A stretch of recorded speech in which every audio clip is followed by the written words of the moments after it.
Welcome to the Manders Mindset Podcast. Here you'll find both monologue and interviews of entrepreneurs, coaches, healers, and a variety of other people, where your host Amanda Russo will discuss her own mindset and perspective and her guest mindset and perspective on the world around us. Manders and her guests will help explain to you how shifting your mindset will shift your life. Hey guys, welcome back to another episode of Amanda's Mindset. As always, I'm your host, Amanda Russo, and I am here today with a very special guest. And I am here today with Tristan.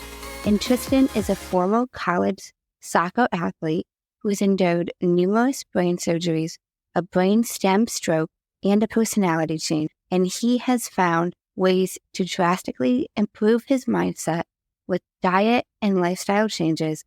And honestly, his outlook on life is very impressive to me. And I am thrilled to be here with Tristan today. And he's also known as Captain Orangutan.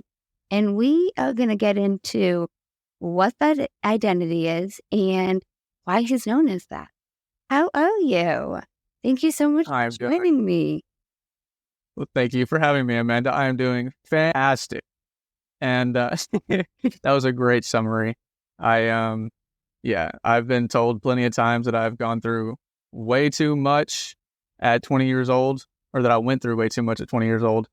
And I used to look at it that way. And now I look at it as it happened for me, so that I can grow into a much better version of myself and help others do the same thing, you know? That's awesome. I love that. Well, before we get into all of that, I now have transitioned a little bit with what I've begun my podcast with. And I want to know your hooray for the day. My hooray for the day? Yeah. Successfully filming the creation of my bad boy this morning and getting all the ingredients. I filmed it another time last week or 2 weeks ago, and half of the ingredients were missing because I messed up. And my bad boy is my big ass bowl of yogurt, and it is absolutely delicious. It helps me lose 30 pounds in 3 months, and I stick with it. It's very nutrient dense, very calorie packed, and it has little to no side effects that I notice, at least. Okay. Now what's in this yogurt? I have the recipe on my website, theorangutanway.com. It's I've been playing around with it for a year and a half, almost 2 years now. It's A2 yogurt, A2 kefir, organic raspberries, blueberries, strawberries. I used to put bananas in there. It doesn't really digest right now too well. I put what I call the best yogurt honey. Don't exactly remember the name of it. And I put some Stampede Network collagen or creatine, some collagen, and what is that? Oh yeah, mushroom breakthrough from Optimizers. It is very delicious and wow. Okay. Yeah. Okay. And it came out great today, huh? Absolutely. Okay. Well, I love that for you. Okay. That's awesome. So now, who would you say Tristan is at the core? Who I am is... Oh, okay. That's a hard-hitting question. Okay. Who I am is a man who has endured countless challenges in my life. I have overcome nearly every single one of them, and I'm working through the rest of them. And I am helping others do something similar at the very least, and the same thing at the very most. I'm helping people find a way for them to love their life and their situation so that they can move on from it and live better lives. Okay. That's awesome. I love that. I love if we could backtrack a little bit and go down memory lane a little bit about your upbringing, your childhood, where you grew up, how you grew up, anything along the lines of that you want to share. Yeah, so I was actually born in Ireland. I'm messing up. Born in Kentucky, raised in Arkansas. Oh shit! Okay. Wow. No, it's very convincing that I'm red hair, you know. But no, I'm born in Kentucky, raised in Arkansas. Wow. Um, no, yeah, like I said, born in Kentucky, raised in Arkansas. I've been here for 95, 96% of my life, and played soccer for most of my life. Haven't seen my biological father in over 15 years now. I'm going to be careful with how I word these next things. There's an abusive man in my life from the age of 8 until about 21, I believe. And I endured a lot of abuse in my childhood. And that actually, I've changed my perspective on that. And I've become grateful for going through that, because going through that at a young age gave me the tools and not discipline, the drive to overcome everything that I went through a few years ago, so that, I could become the man that I am today. And, it's like I said, everything happens for you. Nothing happens to you. The way I look at it. So played soccer for most of my life. Soccer was who Red was. Like, I distinguish who I am from who I was. Red was soccer. I, Tristan, Captain Orangutan, I am mindset, positivity, love, joyful, And, yeah, that was a very broad summary. Yeah. Okay. Now, when did you first endure your first brain surgery? Like, can you walk us down that? Yeah, so before we talk about that brain surgery, let's backtrack a little bit. In 11th grade, I had a weird headache. Was eating spaghetti at the dinner table with my family. We were watching Big Brother. And I looked down, take a bite, look up at the TV. I could only see the right half of the TV. So I'm like, this is weird. I look back down at the plate, could only see the right half of the plate. So I hurry up and finish eating. And I go back to my room, and I'm going to play video games. Can only see the right half of the TV. So I go to Mom, who is a nurse now, still. And she gets her little pin flashlight thingy, whatever, shines in my eyes. She's like, dude, your eyes are unevenly dilated. So she rushes me to the hospital. And we rush to the hospital, get a CT scan done. They say nothing's wrong. Everything's fine. Then she schedules the appointment with PCP. First thing the PCP says, okay, so when are we going to schedule the MRI for your brain cyst? What are you talking about? We were told everything was fine. She's like, no, you have a brain cyst. We need to get that scheduled. We need to get that scanned. Okay, so we get that scanned. Have a meeting with the neurosurgeon. Neurosurgeon said that everything's fine. It shouldn't grow. Made out of skin cells. It is an arachnoid cyst in the pineal area of my brain. So he said to stop, be wary about hitting the ball. Other than that, I could still play soccer and all that. So soccer was who Red was. So I was excited and play the last game of 11th grade. Excited. And then in 12th grade, I started getting serious about looking for colleges to play for. And I'm busting my little booty butt on the field every day. I become the second or third soccer athlete from my high school to play in college. Become the first member of my family to play in college. And that was the goal that I was working for 5 years now, or at that point. And I was excited. So when I got to college, forgot everything about what the doctor said about not hitting the ball. And at the end of my sophomore year, I got hit really hard in the back of the head and went to the hospital. got a scan done, and the neurosurgeon said that if I did not get a surgery within 6 months, I would be in a coma. Looking back on that, seems like he was fear-mongering me. You know, Mom and I didn't get a second opinion. We were like, oh shit, we've got to get this scan done so that we can, so that you can keep living life. First ever surgery, May of 2019, getting all the way back to that question. So first ever surgery, brain surgery, May of 2019, released the next day. I'm back in the hospital less than a week later for meningitis. And week in the hospital for meningitis, and I go back to College Town.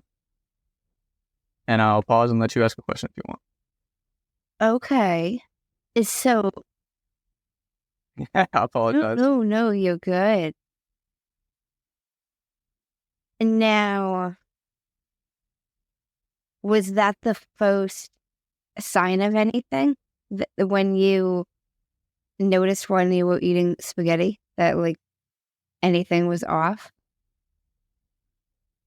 Actually, now that you mention it, no, it wasn't. A memory just came back to me that when I was a child in elementary school, I would have these random headaches or migraines in PE class. And my family would just brush it off like, you're just a kid. You don't know anything, whatever. And God bless, I haven't thought of that since I was a kid. Interesting. Yeah. So, yeah, that was the first sign. Oh, okay. Okay. Yeah. I'll let you continue. Okay. So, went back to College Town after, spent a week in the hospital for meningitis, was released, and then I went back to College Town to play soccer because I could still play soccer. I am getting back in shape, and I'm living in an apartment with my best friends and my teammates, living life, loving life to the fullest, and we go cliff jumping. Well, yeah, went cliff jumping. I slipped and flopped from about 20 feet high and belly flopped into the water. And my head did not feel too good, to say the least.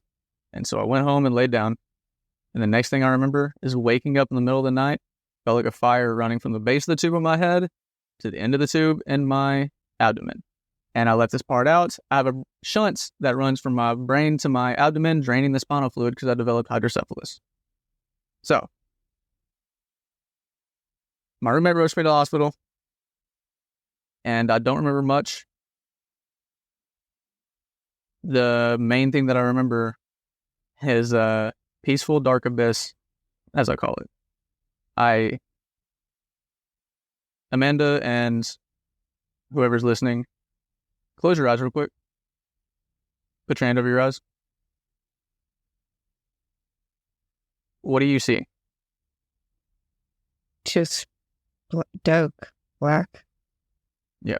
So imagine that you see and feel what you're seeing, right? Absolutely nothing. You're just existing in a void, right?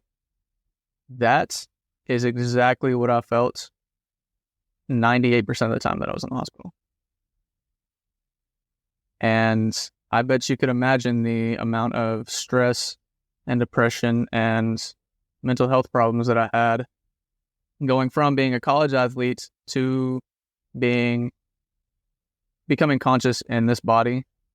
I could not use my left arm, my left leg, and I had double vision. Yeah. Any questions before we move on? So you couldn't move your left thigh, you said? Yeah. So the brainstem stroke, I don't know why my voice cracks like that. The brainstem stroke was on the right side of my brain. And so, the right side of the brain goes to the left side, it's swapped. And so it threw my left eye out of alignment, which is why I have double vision. And I lost full functional control of my entire left side. And the doctors told me that I would never walk, talk, or be functional in society again. And how long ago was that? Oh, go ahead. If I was conscious, that would have affected me. Thank God that I was in that dark abyss and my body was going through it. It's like my subconscious was on autopilot while I was in waiting to be entered into this body, which I fully believe that I'm a different soul that entered this body whenever the previous soul left during the surgeries. Whether that's the case or not, it's, I guess, subjective, but yeah.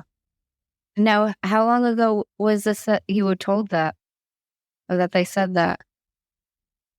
So yeah, it was mid-September. I was in the hospital from mid-September to the beginning of November. I had all of the surgeries except for the last 2 surgeries in the span of that time. It was like somewhere between 6 and 15 total surgeries in that month and a half. And a lot of malpractice went on during that time, which is why I had so many surgeries. And yeah, I had the final 2 surgeries, well, the last 2 surgeries at the end of August of 2022. And that is the thing that caused me to like really start taking control of my health, because I was like, if anything goes wrong with my health, it will be this thing right here. It will not be anything else, because I have control over my health. I may not have control over this. I'm going to take control over everything, everything else. So, yeah, I got sick and tired of being sick and tired. Distracted myself from my reality with girls, adult websites, if you catch my drifts, video games, drinking, partying, everything that I could to get my mind off of what I was going through, what my reality was, And after those last 2 surgeries, I was like, I don't want to leave this earth yet. I have stuff that I want to do. I have stuff that I, quote unquote, need to do before I leave this realm, because I have a story that can impact people. I have a story that can help people. And that's what I'm doing. Okay. I love that. Now, how long after these surgeries and all of these experiences did your mindset on everything start to shift? Was it a right away thing, or was this over time? So I struggled with crippling depression and anxiety from beginning of 2020 until about August of 2022.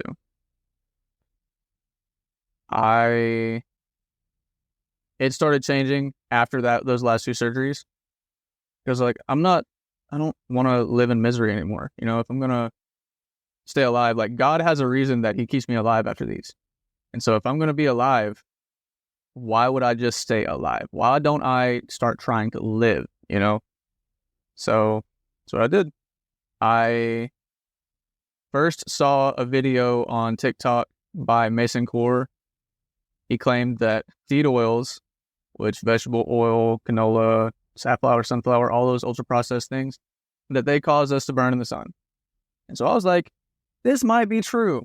So I cut all that stuff out, and I downloaded his free grocery guide, and I followed that to a T, only ate the stuff that I liked.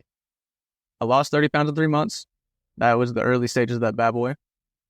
And I have not gotten a sunburn that lasted more than a day ever since I started that diet, ever since I cut all that stuff out. And so that is what really like helps me realize that I have full control over my health. And so I went even further into like preventative healthcare, as I like to call it, diet and lifestyle, because I fully believe this might be controversial. It's okay if you disagree with me. It's okay. I personally believe that if you rely on healthcare, as most people think of it, you're not healthy. You're just managing symptoms, and the symptoms are what the body is trying to signal that, or is the body trying to signal that something's wrong? So whenever you take care of yourself and you don't have any symptoms to cover up, then that's true healthcare, And so I fully took control over my health. I joined Taylor Morgan's Captain's Lifestyle program, and I learned all about holistic healing, or holistic wellness, should I say. And I have implemented a lot of diet and lifestyle changes into my life that I have modified for myself and that I've included into my personal program. Yeah, what was this? What was this program? A program with Taylor Morgan, a wellness. Yeah, Taylor Morgan's Captain's Lifestyle Program. That fundamentally changed my life, and that is how I became Captain Orangutan. Can you elaborate on that? Yeah, so how did it change your life, and how did it create that identity? Well, it didn't create that identity. Okay. I did. But let's see. How can I put this? Having a community of like-minded people who are focused on taking control of their health and their mind and becoming a better version of themselves is the ultimate form of self-care, in my opinion. Because when you're surrounded by people who want the same thing as you, then you're more likely to get it because you have people that are supporting you. And so I went through the Captain's Lifestyle Program and started taking cold showers. Well, I started taking cold showers in January of 2023, and I've taken cold showers every single day ever since.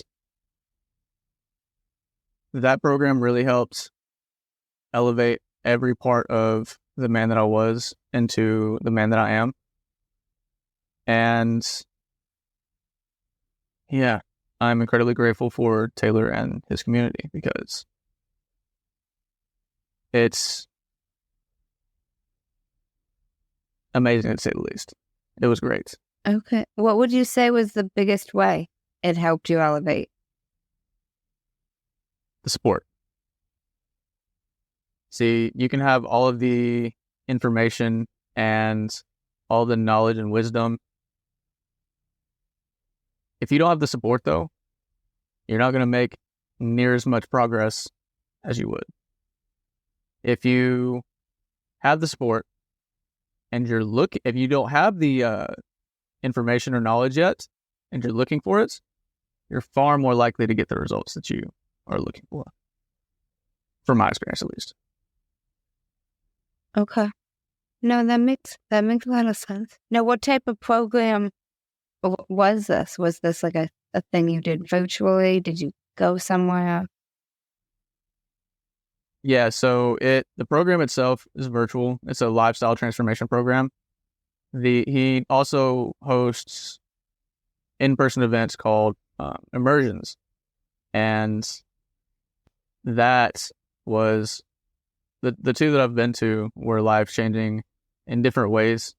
Being surrounded by a community of at that time it was men who are focused on healing and being supportive. There's nothing like it. I don't have words that would do it justice. The word that I'm thinking of right now was fundamentally life-changing in a positive way. Okay. And now you mentioned Captain Orangutan became somehow developed from this? Yeah, so at the end of the second immersion, I had been joking around. I've called myself a human orangutan for the longest time. Some of my old nicknames in middle school were Strawberry Shortcake. That was my stripper name. Little Red, got a Fire Crotch, the stereotypical gender nicknames. And then so once I stopped taking it as bullying and I started embracing it, like, thank you for giving me that stupid ass nickname, I started calling myself an orangutan and it stuck. So at the end of the second immersion, I was like, I am Captain Orangutan. Before you keep going, you said you started calling yourself an orangutan at a young age and started embracing the bullying. Yeah. How were you able to shift your mindset at that young of it? How old were you? You said when you were a kid. This was in middle school. And how were you able to make that internal shift so young? Yeah, so that's one reason why I said I am grateful for everything I've been through and endured, talking about the childhood abuse and stuff, because I was put through a lot of shit at the house, and I was getting all these like backhanded compliments, and people making fun of me for, oh, does it cover message drapes and stuff like that?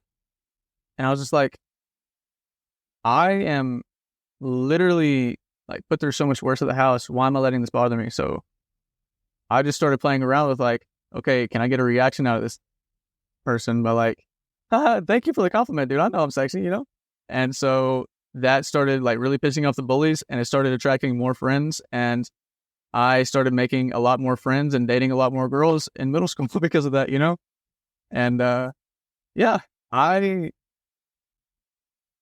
developed this badass personality that I have not because of what I've been through, because of how I view it, Like, instead of saying it shouldn't have been me, especially after the brain surgeries, right? Once I stopped asking, why me, right? On my quote unquote deathbed when I was the most suicidal, I gave everything up to God. Because I wanted to leave this earth, and I did not want to find out where I went. I wasn't confident that I would be in heaven. Wasn't sure I'd be in hell. At that point in time, I thought I was in purgatory, waiting to get into heaven and hell. I was like, just in my misery.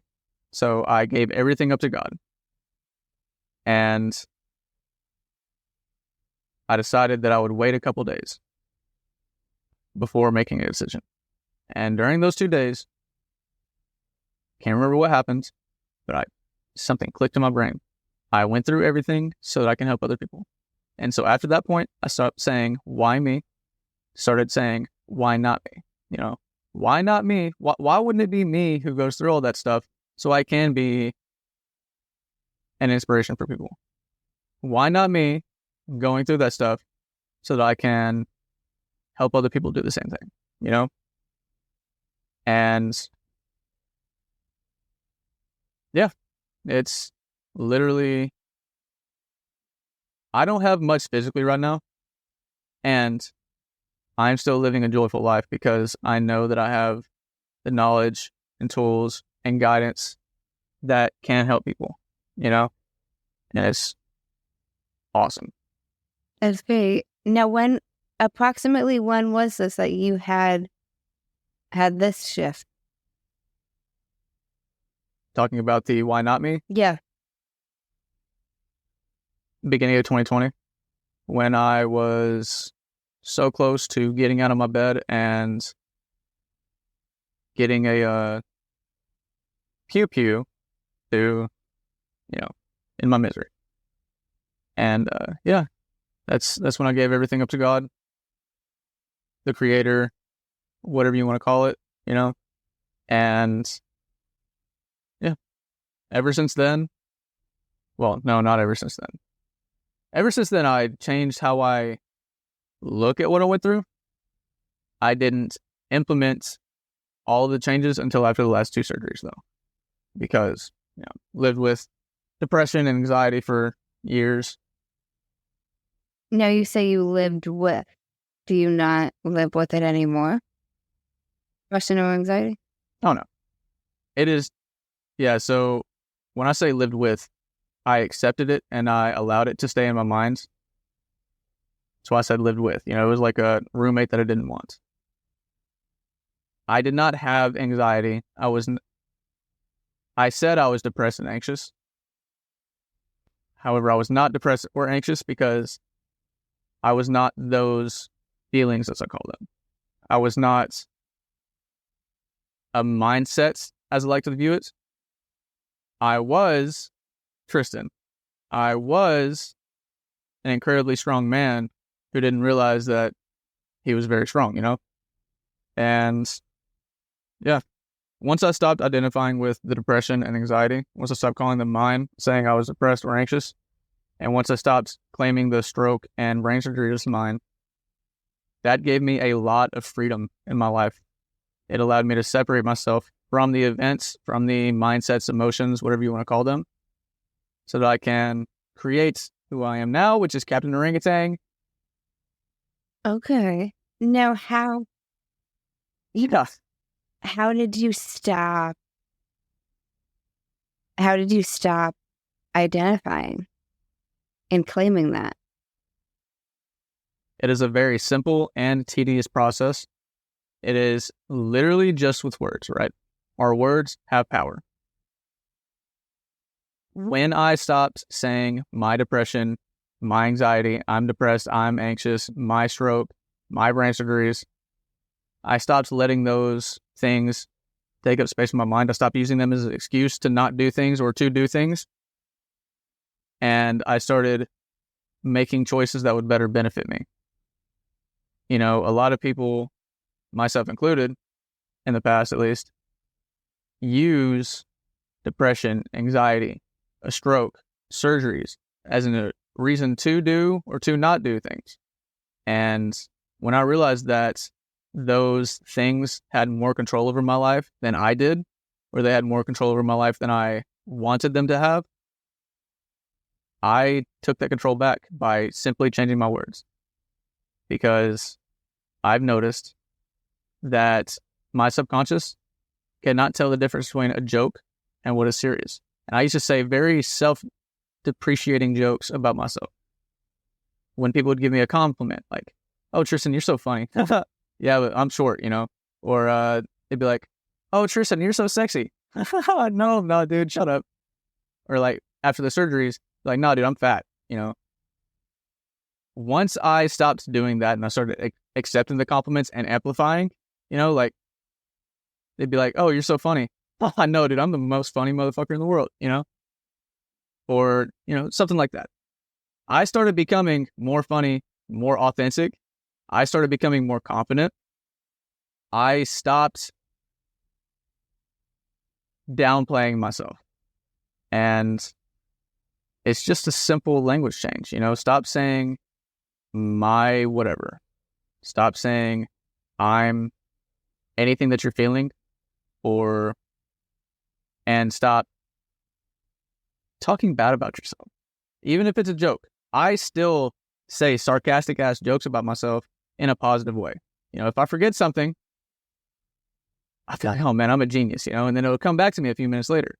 And on that point, I've noticed that my memory has gotten so much better when I stopped saying that I am a dumbass and that I'm stupid because of my stroke or my brain surgeries. I have noticed that my cognition levels and my memory and my information, what is it called? Retention. Yeah. That is so much better because I stopped saying that I'm stupid or I'm a dumbass or I always forget things, you know? And even when I forget something, I say I'm a genius. You know? It's all about word.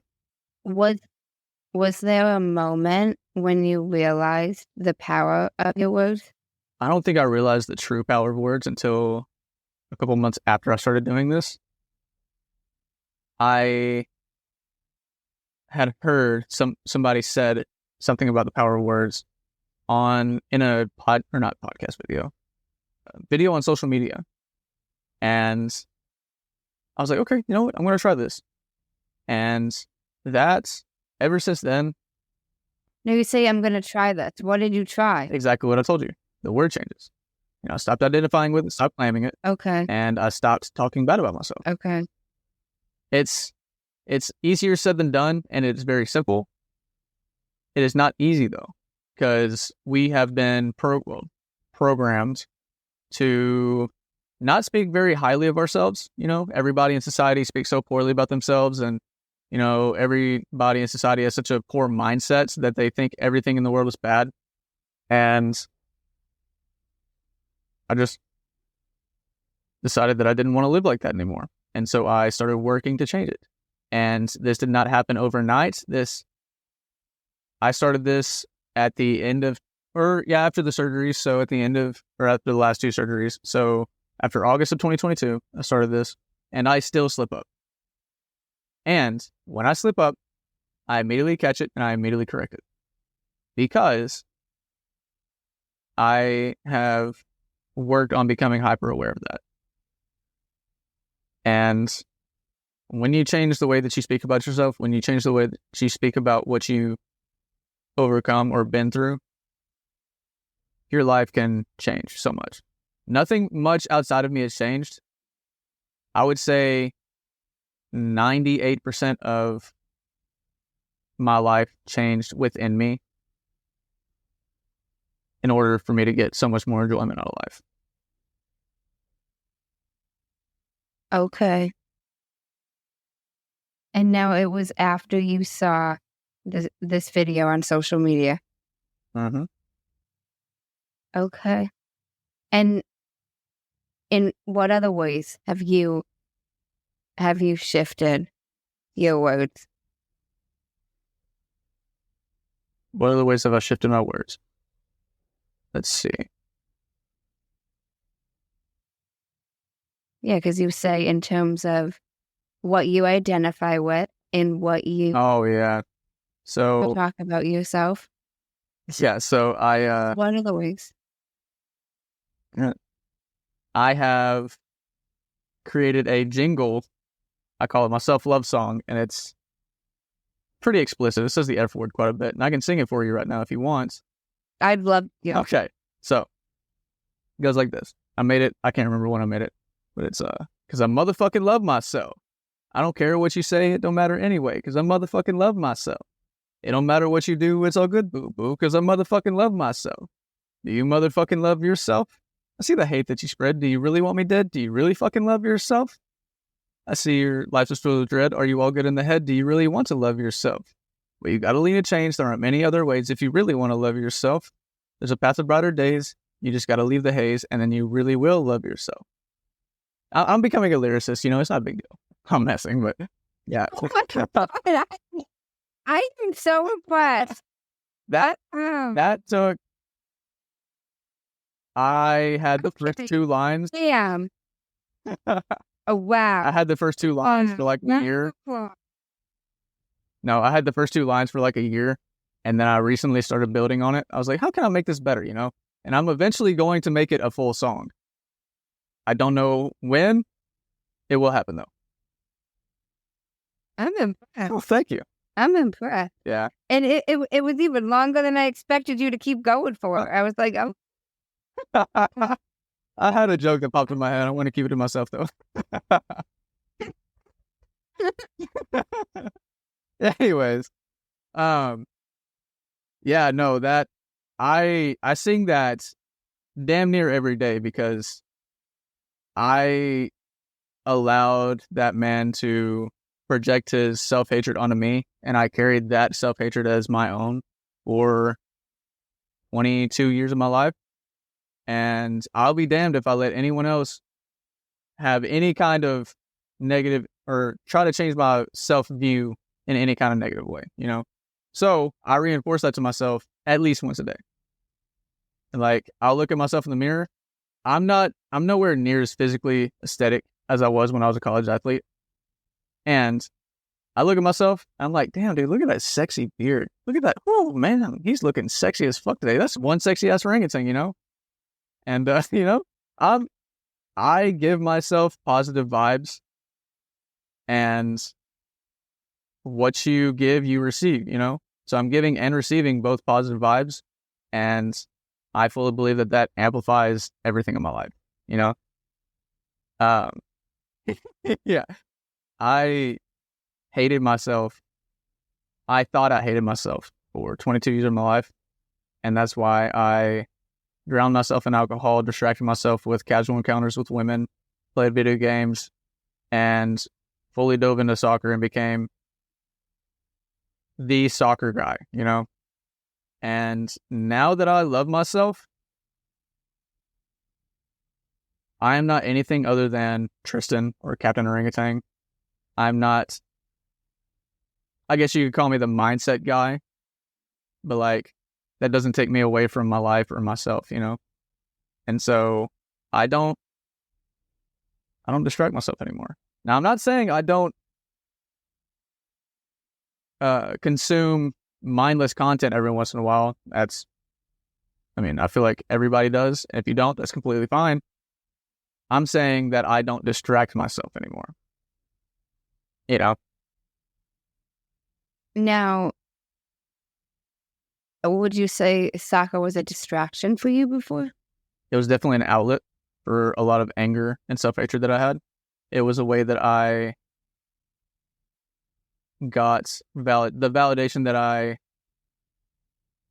felt that I needed from my father that I haven't seen in 15 years.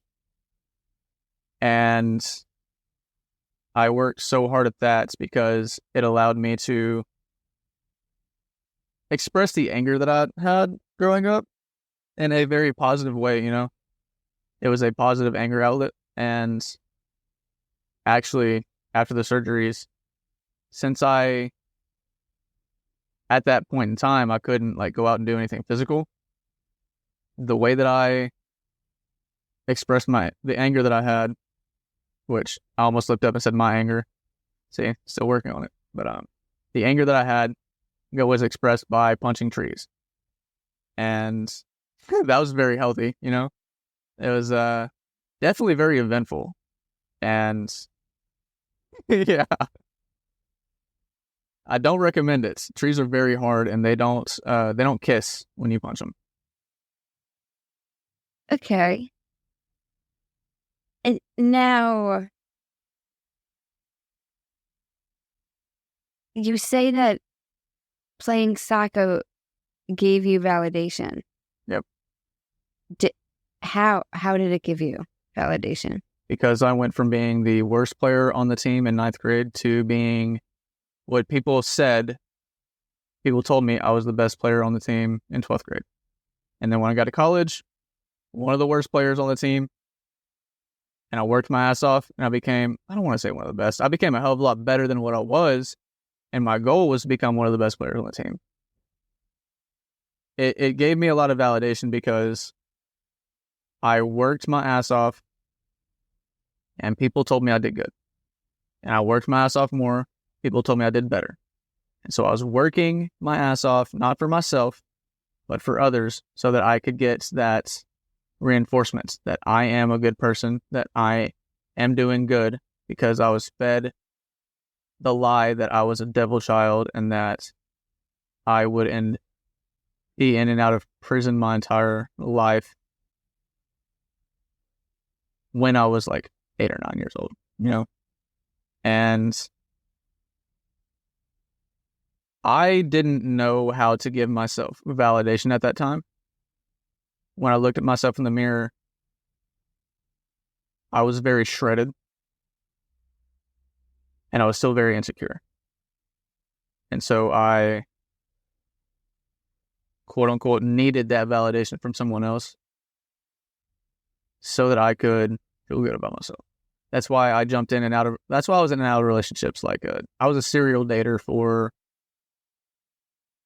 all of my life until last year. Yeah, beginning of last year. I would jump into relationships because a woman would give me attention, validation. I'd be like, oh, she likes me. Maybe she can help me like myself. And then any little problem that would happen, I was like a ticking time bomb. I was a stereotypical ginger. I was a ticking tiny stick of dynamite, you know? If any little problem on that short fuse got lit and boom, I blew up. And so, yeah, when I realized that I was chasing validation from women and friends and all that, when I started changing the way that I talked about myself. Because I was like, if I'm relying on other people to do this, why can't I do this for myself, you know? And at first, it was very awkward. I will say, like, it's going from saying that you're saying very negative things about yourself to saying positive things about yourself, even if it is sarcastic and a joke, feels very awkward at first. And now, when I look at myself in the mirror, I'm like, ooh, that's a sexy ass orangutan, you know? I'm just like, hell yeah, dude. Like, I am sexy as fuck, you know? I'm awesome. I am deserving of love, and I give nothing but love. Because I am that man. I'm not healed, I am healing. And I'm in a hell of a lot of a better mind space and physical health wise than I was a year and a half ago, 2 years ago. have a lot better mind space than I was my entire life, actually. So yeah. And now I want to backtrack a little bit. You mentioned you were seeking validation from your father by playing soccer. Do you feel like you received that validation from him? So no, I was not seeking validation from my father. I was seeking the validation that I was missing from my father from other people. Okay. So I haven't seen my father in over 15 years. And I was looking for some ways that I could fill that hole. You know, I have my papa, and he did a fantastic job. He's my father figure. And I still felt that something was missing, you know. And I'm not trying to say that my papa did a shitty job at all whatsoever. I'm just saying that he wasn't my dad, you know. And after going through all that healing, I have finally healed that father wound because I am enough. I don't need anybody else. Well, yeah, I don't need anybody else to give me that validation, should I say. Now, how did you stop chasing that validation?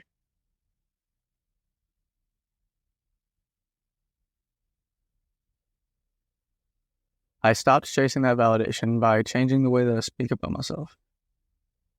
Like I said, the only thing that I said about myself was very self-depreciating jokes and self-depreciating things. And I repeated a lot of the things that I was told at a young age to other people, even as a joke, you know? And like I said, I noticed that my subconscious cannot tell the difference between a joke and seriousness. So my subconscious for 20 years of my life, 22, almost 23 years of my life, thought that I meant, like I was saying that I was a bad person. So it was making me changing the way that I perceive myself to be a bad person that needs someone else to help fix me, you know? And yeah, I don't need anyone else to fix me. And I don't think anybody in this world needs anyone else to fix them unless they want the guidance, you know? Now, I want to transition a little bit, but I heard you mention on a podcast how you don't believe that depression and anxiety is a mental health issue. Am I correct in this? Yeah, so I believe what you're referring to is when I said that I don't believe that depression and anxiety are mental illnesses. Yeah, Is that what you're saying? yes, mental illnesses. Yeah. So that I fully stand by that, and I've gotten a lot of pushback on that, and that's completely fine. Everybody is entitled to their own opinions. I will not let somebody else tell me what is going on inside my head. And so I was told that I had a mental illness. I had crippling depression and anxiety, and that they were mental illnesses. And I was given, I skipped on this big part of the story. I was given antidepressants, anti-anxiety pills to help make them more manageable. They worked perfectly fine for about 2 months. And then after that second or third month, all emotional capacity vanished. I felt like a robot. And so I became the most suicidal that I've ever been in my life, that I will ever be in my life, because I did not believe that life was worth living if I couldn't feel anything, you know? I remember my mom told me that she was pregnant when I was 21 years old, and I didn't feel anything. Didn't feel any joy, didn't feel any sadness, didn't feel anything. And I was like, okay, this is a problem. I should be happy that I'm having a baby sister. Why am I not happy? And so I worked on ditching the antidepressants and raw dogged depression and anxiety for 2 years. And then that's when I got sick and tired of being sick and tired after the last 2 surgeries. And yeah, getting back up to the story now. But yeah, I've got a lot of pushback on this. Completely fine if you disagree. Can you elaborate on why you don't think it's a mental Oh yeah, illness? I apologize. So I don't believe. No, you're fine. I don't believe it's a mental illness because I changed the way that I think by giving my body better fuel and nutrition, by like ditching all of the ultra processed bullshit foods, these seed oils, the things that don't benefit my body, and started eating whole foods. At first I started with just whole foods, didn't care about organic or anything. And then after about 6 months to a year of doing that, I switched to organic and all of that. But like, when you give your body the right nutrition, when you give your body the right amount of sun exposure, when you choose the challenges that you give yourself with cold exposure and saunas and exercise, and you keep your circadian rhythm, your sleep schedule dialed in at least most of the time, you know, your mental health will dramatically increase. And I believe that not everybody, most people have a mental illness because they're not taking care of their body. And your gut is your second brain. When you're not properly fueling your second brain, it will start negatively impacting your first brain. And actually, I believe your gut is your first brain and your brain is your second brain. But we can get into that another time if you want. Okay. No, I completely agree. Yeah. I completely agree with that. But I wanted you to touch upon that. Yeah. Now, I love how you mentioned that the gut is the second brain, or even if you want to say it's the first, but like it affects so much what goes into our bodies. And I think so many people don't,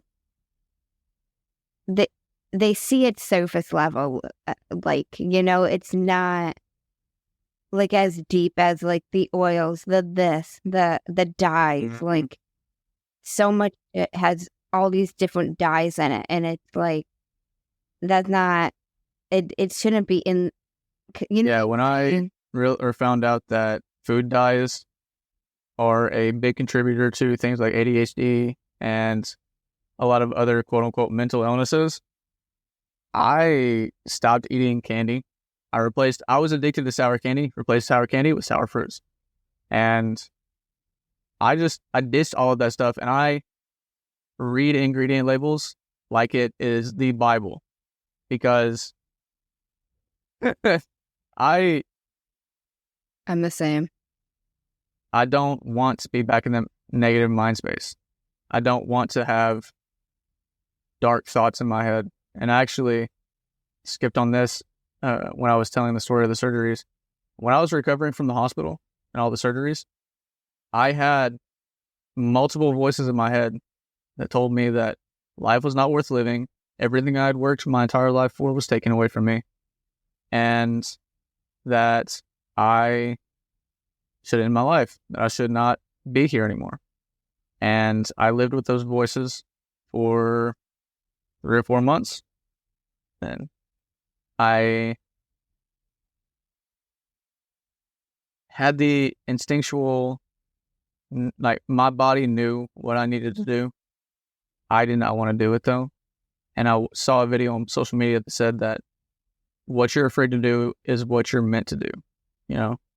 And so I put my big boy panties on and I went and sat in a dark, quiet room, and I let those voices in my head.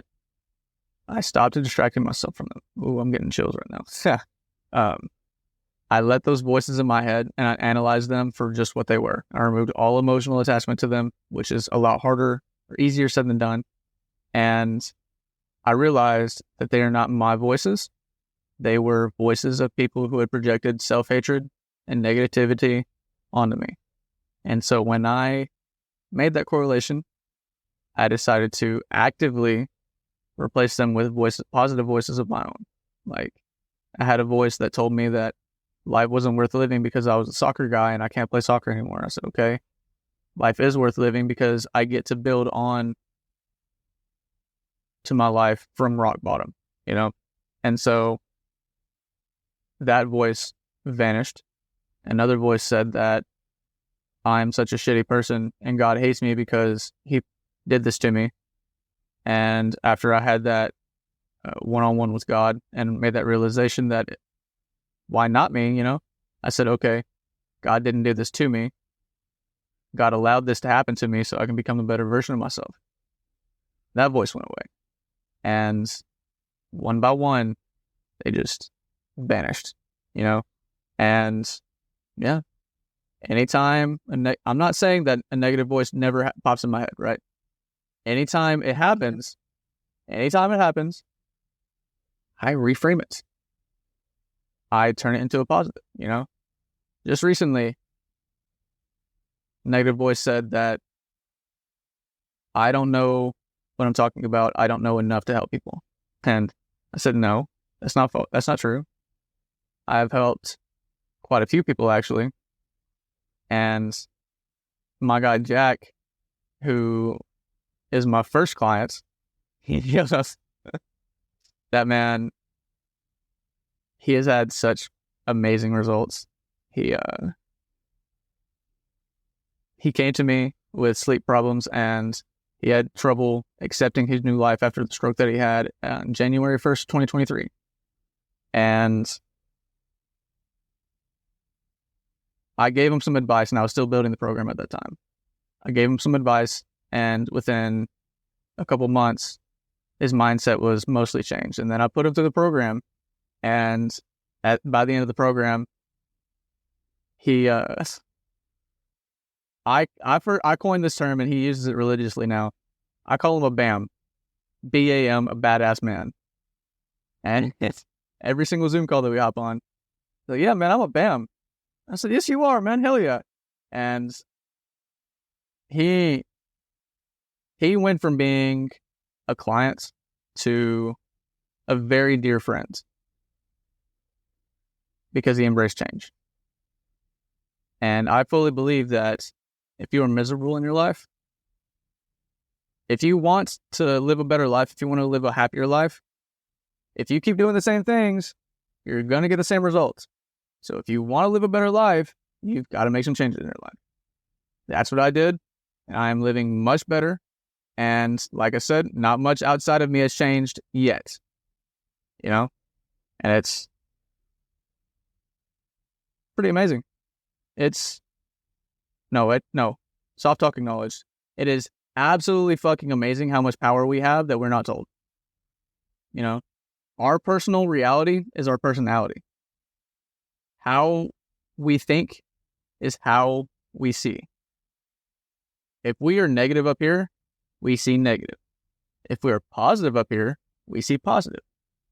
If we only perceive hatred, or if we only think hatred, we perceive hatred. If we only think love, we see love. You know? Personality, personal reality.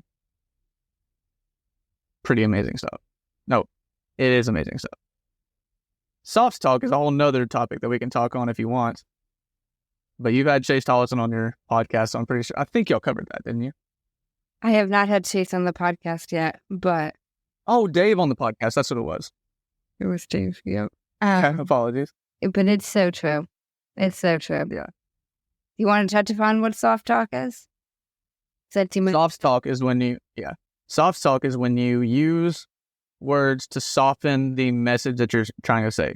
So like, you do something really cool, right? And you want to say, oh my God, this is so fucking cool, right? Instead of saying that, if you're around certain people, you might say, oh, this was pretty cool, you know? Saying pretty in front of that lessens the amount of cool that it was, right? Yep. Well, the word kinda is another one. Or kinda, or probably, or maybe, or sort of. There's a lot more in my mind. When you ditch the soft talk and start using stronger words, like, that was fucking awesome, you know? Or, I really love myself. Or, I am actually amazing. It amplifies those words and it strengthens the message and it drives it home even more. And that's why I made that song to say I motherfucking love myself, because it strengthens the message, you know? It does. It does. And even if you don't add a swear word in there, like even if you're not cussing. So around my baby sister, my wacky whack, around my baby sister, who is named Kindle, who I call Waxy, because Kindle, candle, Kindle wax, you know. I say I really truly love myself, or I genuinely love myself, you know. You call her Waxy because her name's Kendall. Yeah, her name is Kindle, and it sounds. When Mom told me her name, this was the first thing that came to my mind. When Mom told me her name was Kindle, the first thing that popped in my mind was, that sounds like candle. Candle wax, Kindle wax, waxy, waxy wax. She's my little waxy wax. Dude, she is Bubba's Waxy. And that is going to be her nickname for the rest of my life, at least. Oh my gosh. No, that's funny. I love it. I love it. Yeah. I am 21 and a half years older than her. And it's awesome. She's giving me the training. Training to be a fantastic dad, because about a week or two ago, I was going to pour myself a glass of raw milk, my bag warm, my big ass glass of raw milk, and dropped the mason jar, spilled half the half-gallon jug, you know, and I was I was pissed, you know. I felt pissed. See, it's tedious. I'm not perfect. I still slip up, and I correct it. Anyways, I felt really mad and disappointed, and so I went in to do the dishes, and Waxy came up to me. She helps me with the dishes, and she noticed that I was in a bad mood. She's like, "Bubba, what's wrong?" And I told her, I was like, "Oh, Waxy, I just spilled half of my raw milk." This little girl looked at me. What she said proved to me that I'm doing good, that I'm doing right by her. I'm teaching her the right mindset to have in life. She looked at me and said, "That's okay, Bubba. Mistakes happen." That filled me with so much joy. That instantly changed, like, my perspective on that changed. I said, "You're right, Waxy." And I said, "Are you proud of yourself?" She's like, "Uh-huh." You know, I ask her 3 things when we go on our Bubba Kindle walks, right? I ask her 3 things. Whenever she acts scared or something, I ask her, "Are you strong?" She says, "Yeah." I say, "Are you brave?" She says, "Yeah." I say, "Do you love yourself?" She says, "Yeah." And I ask her those things because I don't think many people nowadays are asked those, especially if they love themselves, you know? And the more that I get her to say yes to those things, the more that her subconscious is reinforcing that message, you know? Because I learned that at 22 years old, and I'll be damned if I let my baby sister, my little sister, or my future kids live life the way I did, especially if I know all this stuff, you know? Because I'm going to let my kids have a better life. Now, that's not saying that I want my kids to have an easy life, because I fully believe that people need trials and hardships to be good people. I'm saying that I want my kids to grow up with the right mindset and the right tools to have a successful and full, abundant life, should I say. That's beautiful.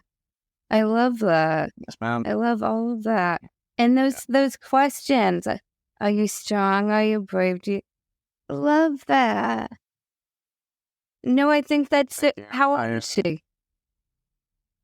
She is, I'm 25 and she is 3. Yeah. Oh, Yeah. I'm old enough to be her dad. Yes, but I think that's great that you're instilling that in her so young, because I think, and I think so many people misconceive this, and now I don't have kids, so I can't fully speak on that, but like they're not necessarily speaking the negativity to them, but it's stuff you're saying out loud. Like, even, like, I can remember women in my life, like, negatively talking about their bodies to each other, not to me, but like, I'm overhearing this, and it's things like that, Yeah. So I think even at such a young age, I think that's great that you are instilling that in her. I believe that the subconscious gets programmed at a very young age, and it's hard to reprogram at an older age. And so I am helping her program her subconscious to be more positive. That way, when she encounters the trials and tribulations that she'll go through, especially at school, that she'll have an easier time dealing with it and helping others, Because I want her... So what? No, go ahead. I want her to be the best human being that has ever existed in my lineage. And I want my future kids to be even better than that, And I want their kids to be even better than that. I am creating generational love, as Dave calls it. And yeah, ending generational curses and creating generational love. Okay, generational love. Now, what does that mean? Generational love to me means... Ooh, that's a first. Ooh, that's a hard-hitting question. Generational love to me, giving the next generation the tools that are needed in order to be fully abundant in self-love so that they can give others even more love.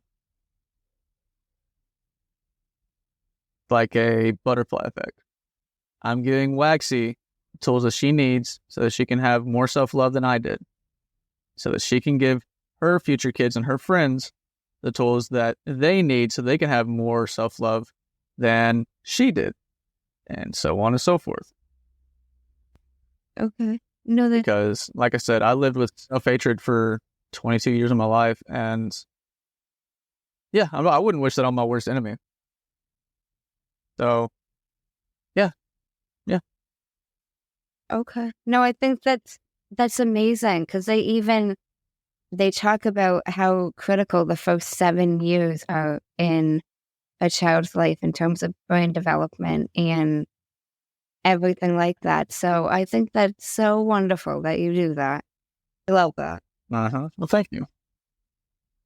Now, have you heard of a man named Jay Shetty? No. Okay, no worries. He has a podcast. He's a motivational speaker. He's an author. And he ends his podcast with 2 segments. And I incorporated them and end my podcast with them as well. Okay. And now the first segment is called The Many Sides to Us. There's 5 questions, and they have to be answered in 1 word each. Okay? Okay. I'm down. What is 1 word someone who is meeting you for the first time would use to describe you? Authentic. Number 2. What is 1 word that someone who knows you extremely well would use to describe you? Authentic. Number 3. What is 1 word you'd use to describe yourself? Abundant. Abundance. Number 4. What is 1 word that if someone didn't like you or agree with your mindset would use to describe you? Stubborn.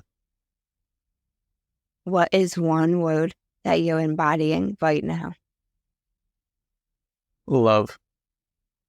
The second segment is the final 5, and these can be answered in a sentence. What is the best advice you've heard or received? Ooh, that one's tough. The best advice. It is better to live an eventful life than to be alive for a long time. And why is that the best? Because I was simply just alive after the surgeries, distracting myself, indulging in all these kinds of pleasures and stuff to keep my mind off of my reality. And I started living when I took control over my life and my health. And I fully believe that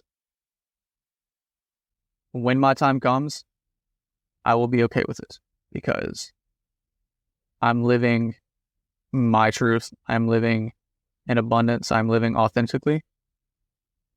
And yeah, when I was simply alive,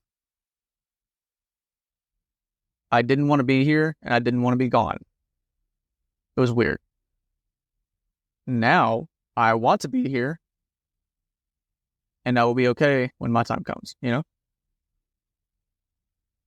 Number 2, what is the worst advice you've heard or received? That I always have to cater to people's feelings and beliefs because I did that for about 22 years of my life. And I was a people pleaser. I didn't know how to give myself that validation, didn't know how to live authentically to myself. And I always compromised my values, my beliefs for someone else, especially in a relationship. And that's why that is why every single one of them failed. Because I would do something that I didn't want to do or do something that I didn't believe in doing. And then I'd get mad, relationship would end. And so when I started living in my truth authentically, I felt so much better about myself. And a lot of people, if we can backtrack real quick, a lot of people perceive self-love and authenticity and living in our own truths as narcissistic and selfish. I would like to say that it is not, because when we are full of love, give ourselves love, we're able to give more love. When we live in alignment with ourselves authentically, we're able to give more authenticity and attract more authentic people and live better lives. I would rather have a small group of friends that are honest, truthful, and authentic than have a shit ton of friends that are none of those things, I do. I agree. Number 3, what is something that you used to value that you no longer value? Other people's opinions of me. Number 4, if you could describe what you would want your legacy to be as if someone were reading it, what would you want it to say? Could you repeat that? If you could describe what you would want your legacy to be as if someone were reading it, what would you want it to say? My legacy. I would want it to say that I created a lineage of self-love warriors. And actually, if I could change the answer to the last question, instead of saying other people's opinions, I'll say random people's opinions. If you could create one law in the world that everyone had to follow, what would it be? And I want to know why. It's the last thing I would ever want to do. All right, so one law, right? Does this mean I get rid of every other law and there's just one law? No, you are just adding on. This is an additional law to everything that exists. Okay, well, this law is probably going to nullify just about every other law then. Okay. Live freely. Because when people... Now, what does live freely mean? There are some... Basically, do you know what common law is? Yes. Okay. Basically like that. God's law. Don't hurt others. Don't steal from others. And live your life, That's the law I'll create. Because I don't believe that I mean, I believe that God's law is the only law that should be followed. Now, that's a whole different tangent we can go down at a different time. Okay. Fair enough. Now, I have one more question for you.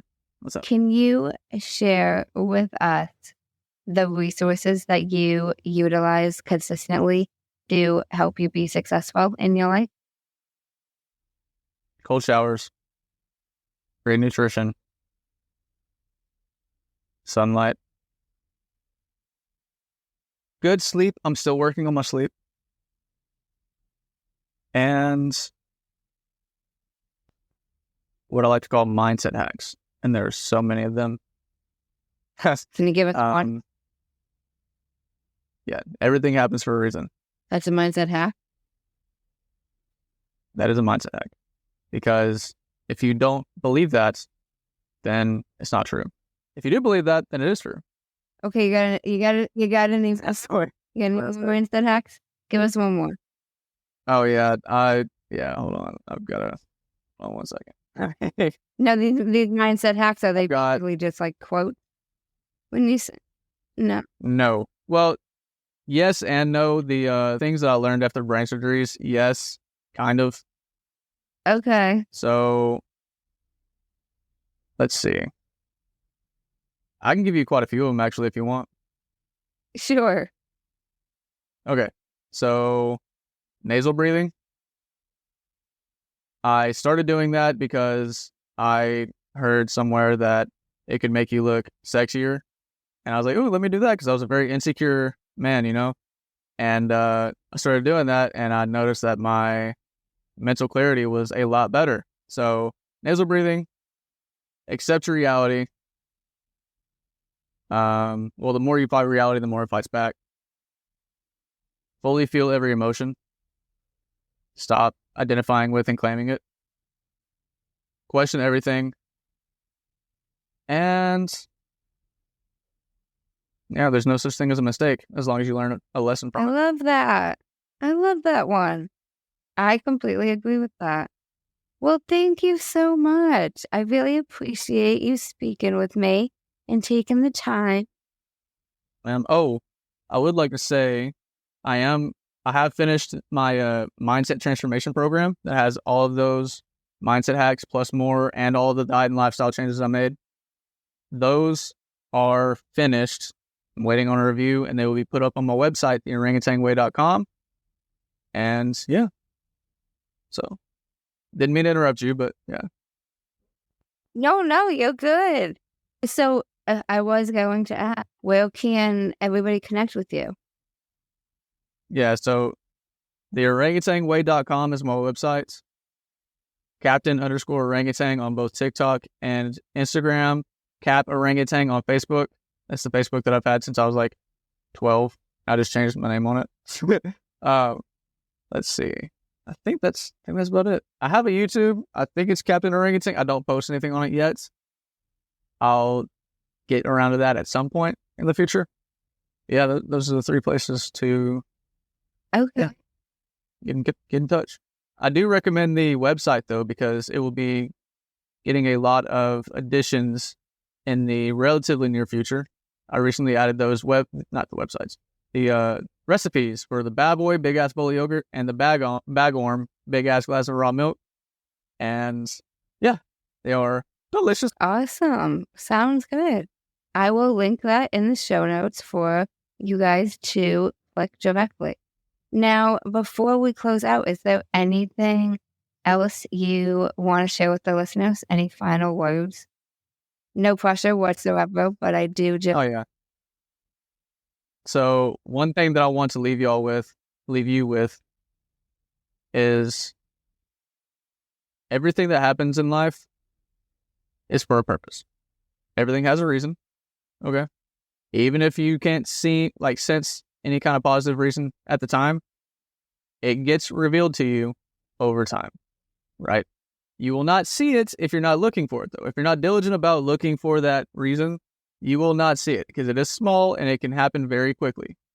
If you stay diligent about looking for that reason, though, you will find it. This has happened to me a couple times in my life, And every single time that I was not looking for it, I didn't find it. And whenever I decided that I was going to look for it, I found it, even if it was a decade later.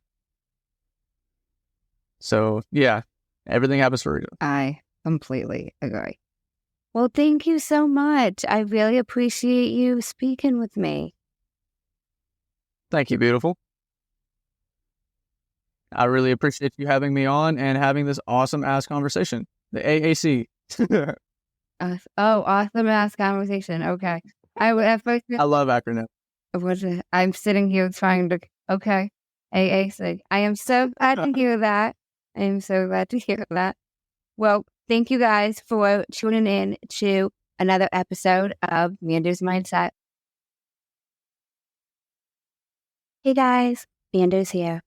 And I just want to share a couple takeaways and a couple things I really want to make sure y'all remember that Tristan said.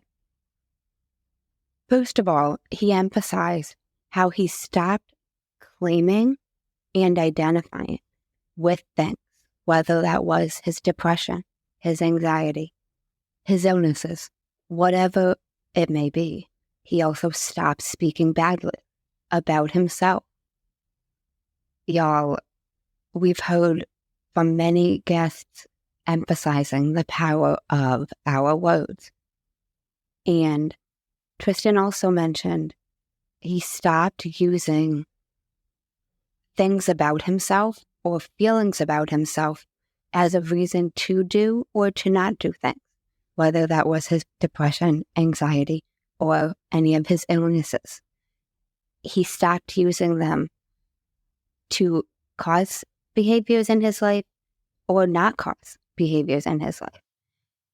And I'm sure so many of us can relate to that. Even if it's not depression, anxiety, or an illness. Whether it's, I'm tired. How often do so many of us say something as simple as, I'm tired? And notice you are more tired when you say that. What we say is so key. Whether you say it out loud, whether you don't say it out loud, it affects what happened, because our subconscious can't tell the difference, as Tristan emphasized that as well. Tristan also mentioned something that I really liked when he mentioned how it's often very awkward at first, changing the things you say about yourself. Because so many of us are used to having said negative things about ourselves, about our lives for 20, 30, 40, 50 plus years, that when we first start to change our words and what we say, it's going to feel unnatural, unusual, uncommon. But that's normal. It's okay. And that ties back into something I always emphasize to y'all about starting things small, whatever it is. Even changing your words. Don't expect or go into it thinking you're going to change your whole vocabulary and all your language overnight.